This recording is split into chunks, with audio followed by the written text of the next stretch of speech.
Okay madam, હું laser hair remove કરાવી દઉં છું. ઓકે, કરાવી દો. પણ રિઝલ્ટ ના આવ્યું અને વાળ વધારે જાડા આવ્યા તો નહીં કરાવો. પણ શેવિંગ કરવાથી અંડર આર્મ્સ વધારે બ્લેક થઈ જાય છે, તો લેસર રિમૂવર જ બેસ્ટ રહેશે ને? તો કરાવી દો. પણ હેર રિમૂવમાં લેસરની સ્કિન દાજી ગઈ અથવા તો બર્ન માર્ક્સ પડી ગયા તો નહીં કરાવો. પણ વેક્સિંગથી તો બહુ પેનફુલ હોય છે. લાસ્ટ ટાઈમ હોટ વેક્સથી સ્કિન દાજી ગઈ હતી, તો લેસર હેર રિમૂવર જ બેસ્ટ રહેશે ને? તો કરાવી દો. પણ લેસર હેર રિમૂવ બહુ કોસ્ટલી પડે છે. તો નહીં કરાવો.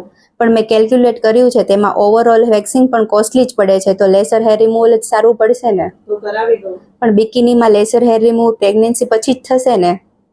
તો નહીં કરાવો. પણ વેક્સિંગ કરાવું ત્યારે બિકિનીમાં રસીવાળી ફોડલી થઈ જાય છે, તો લેસર હેર રિમૂવ જ સારું પડે ને? તો કરાવી દો. પણ લેસર હેર રિમૂવથી મારી આગળ જતા સ્કિનમાં કેન્સર થયું તો નહીં કરાવો. પણ વેક્સિંગ અને હેર રિમૂવ ક્રીમથી મારી સ્કિનમાં એલર્જી રિએક્શન થઈ જાય છે, તો લેસર હેર રિમૂવ જ બેસ્ટ રહેશે ને? તો કરાવી દો.